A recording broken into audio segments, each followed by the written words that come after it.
తరుగు తక్కువ బంగారం ఎక్కువ. BNR golden diamonds, Vijayawada, Bengaluru, Vizag. Roshan గారు ఆ మహిళలకి ఖచ్చితంగా 20 మిషన్లు నేనైతే ఖచ్చితంగా వాళ్ళకైతే నేను డొనేట్ చేస్తాను. థ్యాంక్ యూ అండి, థ్యాంక్ యూ సో మచ్ అండి.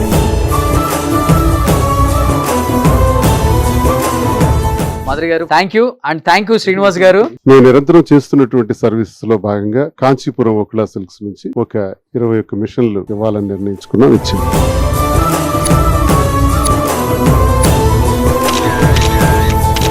ఒంటరి మహిళలకి నిజంగా పెద్దన్న పాత్ర పోషించి ఒక తమ్ముడిగా ఒక అన్నగా ముందుకొచ్చిన రోషన్ గారికి నిజంగా మా అందరి ఆయుష్ పోసుకొని మీరు నిండు 100 ఉండాలండి. 6500 మిషన్ రావాలి అంటే మీ ద్వారానే ఈ రోజు మాధురి గారు కానివ్వండి, శ్రీనివాస్ గారు కానివ్వండి, లక్ష్మి గారు కానివ్వండి, బిఎన్ఆర్ జ్యువెలర్స్ వాళ్ళు కూడా నిజంగా మీకు కూడా ధన్యవాదాలండి. రోషన్ గారి కుటుంబానికి ఆయన గల తల్లిదండ్రులకు చెప్పాలి ముందు, ఎందుకంటే ఏదున్నా నిర్భయంగా చెప్పేస్తారు, మనసులో ఏది ఉంచుకోరు. నిజంగా ఇది జరగాలి వాళ్ళకని నిజంగా ఒక రియల్ హీరోగా ముందుకు వచ్చినందుకు ధన్యవాదాలు తెలుపుకుంటూ థ్యాంక్ యూ అండి. థ్యాంక్ యూ రోషన్ గారు. మాకన్నా చిన్న ఏజ్ అయినా కూడా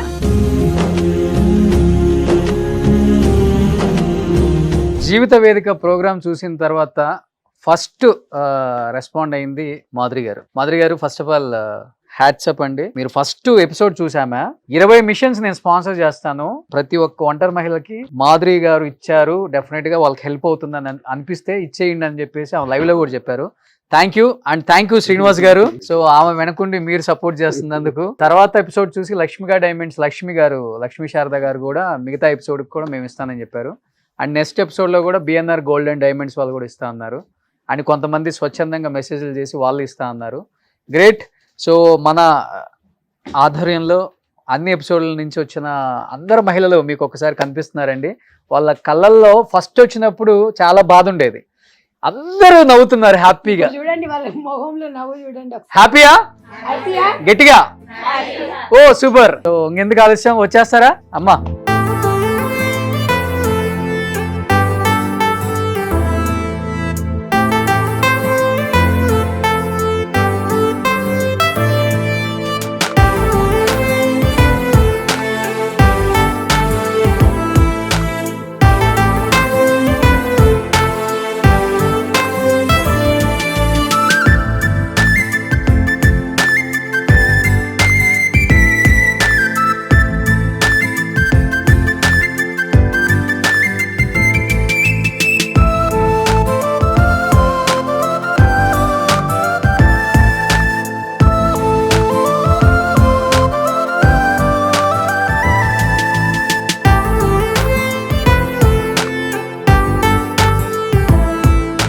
శ్రీనివాస్ గారు ఆల్రెడీ గవర్నమెంట్ లో ఒక పార్ట్ ఉన్నారు కాబట్టి, రాజశేఖర రెడ్డి గారి దగ్గర నుంచి చూస్తున్నారు కాబట్టి, సార్ ఎందుకు ఈ ఒంటరి మహిళల్ని అప్పుల్లో ఐడెంటిఫై చేశారు కానీ ఇప్పుడు పట్టించుకోవట్లేదన్న ఒక ఉంది, బట్ ఏం చెప్తారు మీరు? రోషన్ గారు ఈ రోజు మంచి కార్యక్రమం చేశారు, జీవిత వేదిక.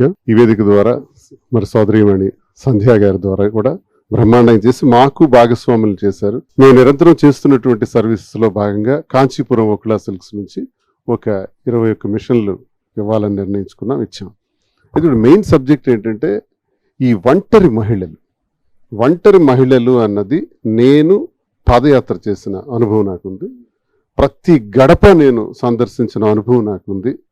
ఒక ఎమ్మెల్యేగా ఎంపీగా నేను కంటెస్ట్ చేశాను, ఇప్పుడు ఎమ్మెల్సీగా ఉన్నాను ఆంధ్రప్రదేశ్ గవర్నమెంట్లో.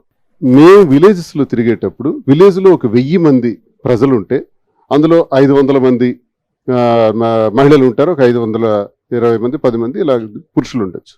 వీళ్ళలో చిన్నపిల్లల్ని అందరిని తీసేస్తే 400 మంది మహిళలు ఉంటారు. ఆ 400 మంది మహిళల్లో కనీసం ఒక 25 మంది ఒంటరి మహిళలు ఉంటారు. నేను లిటరల్గా నేను చూసి పరిశీలించింది, నేను వ్యక్తిగతంగా చూసినటువంటి అనుభవం ఇది. ఈ అనుభవంతో నా ఉద్దేశం ఏంటంటే ఇది రాష్ట్రాలకే కాదు దేశం మొత్తం ఈ సమస్య ఉంది.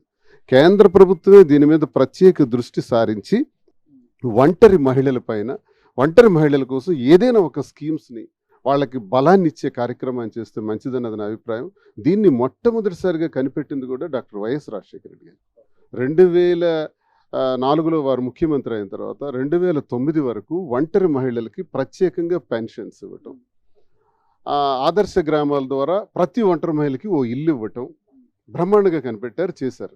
తర్వాత ఏమైందంటే వీళ్ళని ఒంటరి మహిళలు అంటే ఎవరు, దీన్ని ఎలా మనం ఐడెంటిఫై చేయాలి అన్నది ఒక పెద్ద సమస్య అయిపోయింది. ఒంటరి మహిళలు అంటే భర్త ఉండకూడదు అంటే భర్త ఉంటాడు, ఉండే హింసిస్తాడు, ఉండి లేనట్టే ఉంటుంది, విపరీతంగా తాగుతాడు, మద్యం సేవిస్తాడు, కొడతాడు, అల్లరి పెడతాడు, సంపాదన ఉండదు. నిన్ననే నేను మా కాన్స్టిట్యున్సీలో ఒక పెళ్లికి వెళ్ళి వచ్చాను.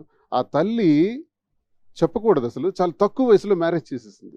ఎందుకంటే భర్త బాధ భరించలేక ఏదో ఒక సంబంధం వస్తే పెళ్లి ఆ పాపకిచ్చి పెళ్లి చేసేసింది. ఎందుకంటే సంపాదన లేదు, భర్త బ్రతికున్నాడు, ఆటో డ్రైవర్, కానీ తాగి ఆ ఇంటిని నాశనం చేస్తున్నాడు, కుటుంబానికి ఉపయోగపడ్డు. ఇలాంటి పరిస్థితులు ఆవిడ ఒంటరి మహిళే. వీళ్ళందరికీ భర్తలు ఉండొచ్చు, కానీ వీళ్ళు ఒంటరి మహిళలు. వీళ్ళకి భర్తలు ఉండి కూడా ఉండనట్టే, ఉండి కూడా ప్రయోజనం లేదు.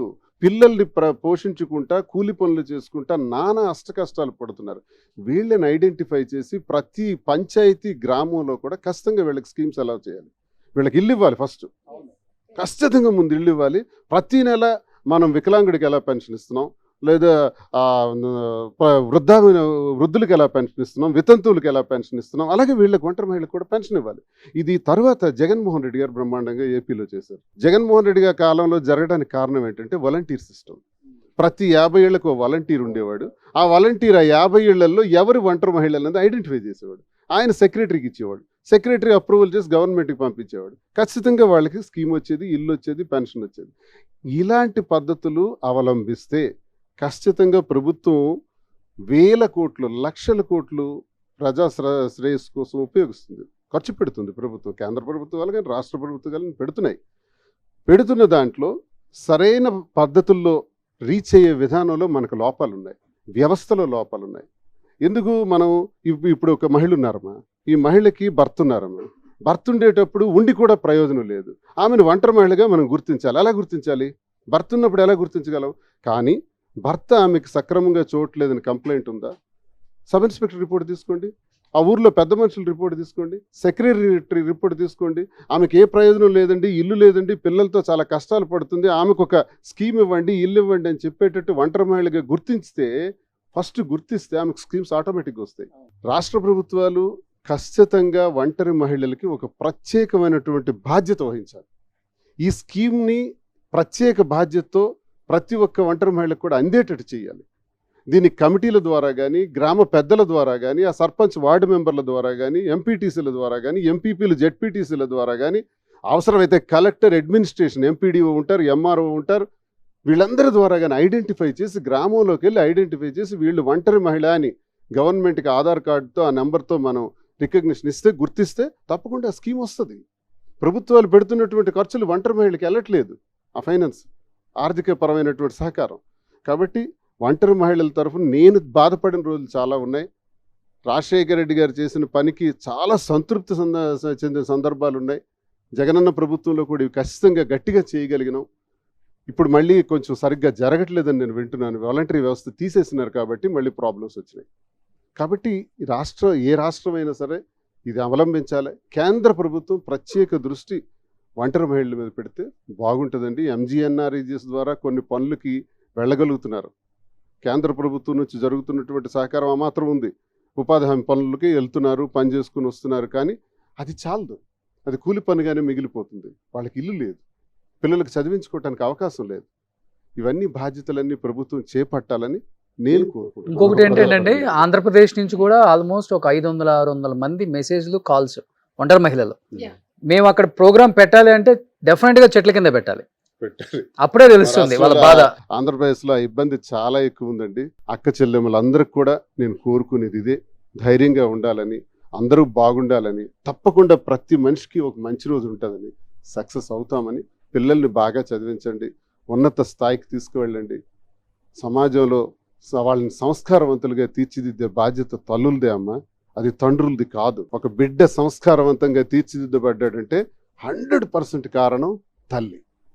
ఆ తల్లులే మీరు మానసిక క్షోభకు గురైతే మరి సమాజాన్ని ఎవరు కాపాడగలరు, ఎవరు నడిపించగలరు?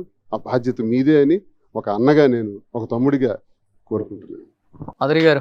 మనం పుట్టినప్పుడు అందరం కూడా ఒంటరిగానే పుడతాము. ఆడవాళ్ళందరికీ నేను ఒకటే మాట చెప్పాలనుకుంటున్నాను, ఫైనాన్షియల్ గా ఇండిపెండెంట్ గా ఎదగండి. రోషన్ గారు చెప్పినట్టు మీకు మిషన్ కుట్టడం వస్తే నేర్చుకోండి, మీకు పచ్చళ్ళు పట్టడం వస్తే పచ్చళ్ళు పట్టండి, మీకు పొడులు చేయడం వస్తే ఇంట్లో పొడులు చేయండి. చాలా పనులు మనం చేయగలం.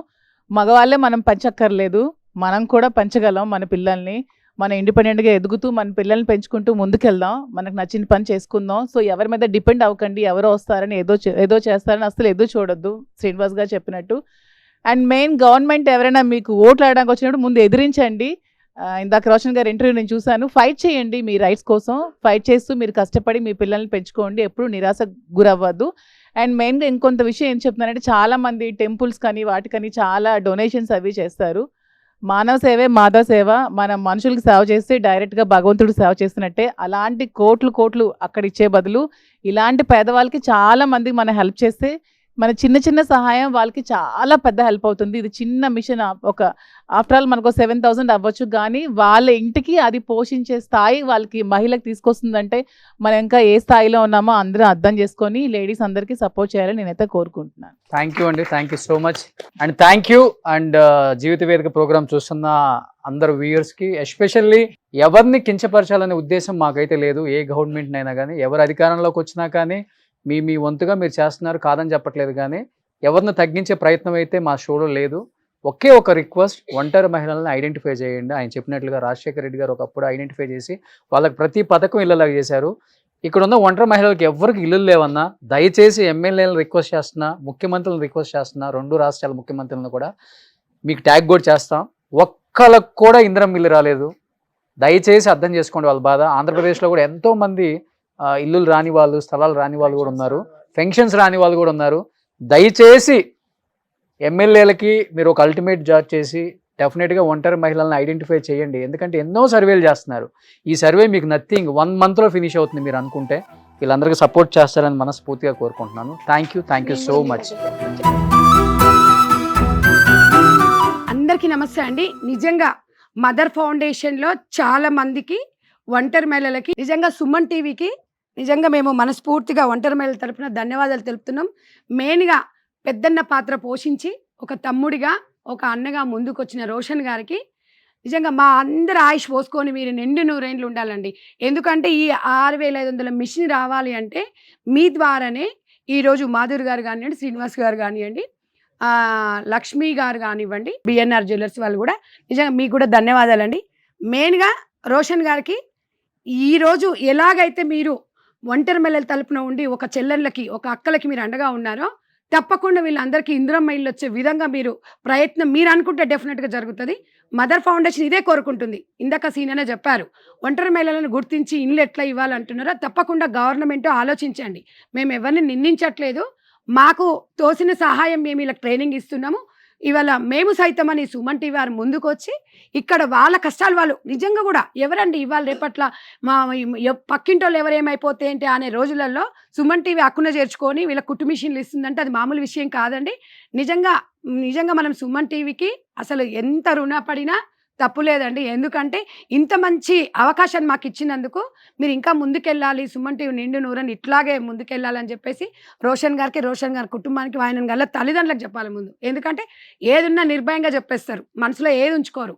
నిజంగా ఇది జరగాలి వాళ్ళకని నిజంగా ఒక రియల్ హీరోగా ముందుకొచ్చినందుకు ధన్యవాదాలు తెలుపుకుంటూ, సీనియర్కి మాధురి గారికి అయితే నిజంగా కూడా మాకు నిజంగా ప్రత్యేకంగా మా మదర్ ఫౌండేషన్ మహిళలందరి తరపున ధన్యవాదాలు తెలుపుకుంటూ థ్యాంక్ యూ అండి. థ్యాంక్ యూ రోషన్ గారు. మాకన్నా చిన్న ఏజ్ అయినా కూడా నిజంగా ఈ ఒంటరి మహిళల బాధను మీరు అర్థం చేసుకుంటే నిజంగా మీరు హ్యాపీగా మీ కుటుంబం ఉండాలని మనస్ఫూర్తిగా చెప్పుకుంటున్నాను సార్. Thank you. ఫైనల్ గా చాలా చాలా చాలా చాలా సంతోషంగా ఉంది. ఇంతమంది మహిళలు వచ్చినప్పుడు ఈ షోలకి చాలా ఏడుస్తూ ఉన్నారు పాపం. ఈరోజు ఈ మిషన్లు తీసుకొని చాలా హ్యాపీగా వెళ్తున్నారు. చాలా మంది చెప్తారు జీవితం చాలా చిన్నది, ఉన్న దాంట్లోనే ఎంజాయ్ చేయాలని. నేను మాత్రం ఒప్పుకున్నది, జీవితం చాలా పెద్దది. ఎందుకంటే భూమి మీదకి వచ్చేటప్పుడు ఏడుస్తూనే వస్తాము, చచ్చేటప్పుడు కూడా ఏడుస్తూనే పోతాం, ఏదో ఒక రోగం వచ్చి మంచాన పడి. కానీ ఆ మధ్యలో ఉండేది చిన్నదని ఎవరు చెప్పారు? చాలా పెద్ద జీవితం. మనం each and every minute, every second enjoy చేస్తూ లైఫ్ని లీడ్ చేస్తే మాత్రం చాలా పెద్ద జీవితం అంది. ఆ జీవితాన్ని మీ అందరూ కూడా ఎంజాయ్ చేయాలని మనస్ఫూర్తిగా కోరుకుంటున్నానమ్మా. అందరూ ఒంటరి మహిళలు మీరు అనుకోవద్దు, మీరందరూ చాలా మంచి లైఫ్ లీడ్ చేస్తారు ఈ షో ద్వారా. అండ్ ఈ షోకి రావాలనుకున్న వాళ్ళు కూడా కింద స్క్రోల్ అవుతున్న నెంబర్కి కాల్ చేయొచ్చు, లేకపోతే మెసేజ్ పెట్టొచ్చు, మీకున్న ప్రాబ్లం చెప్పొచ్చు.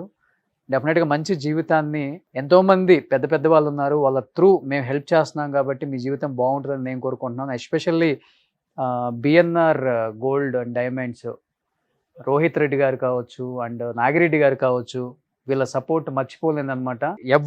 ఎవ్వరికి సహాయం కావాలన్నా కానీ మేము ఉన్నాము, మా తలుపు తట్టండి అని చెప్పేసి మరీ చెప్పారు. రోహిత్ చిన్న ఏజ్లోనే చాలా పెద్ద మనసు అతనికి.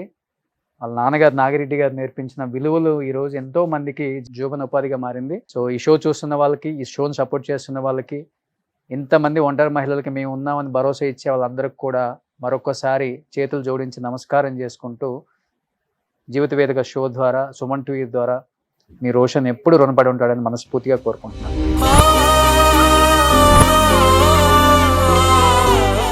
సుమన్ టీవీలో మీ పర్సనల్ అండ్ బిజినెస్ ప్రమోషన్స్ కోసం కింది నెంబర్కి కాంటాక్ట్ చేయండి.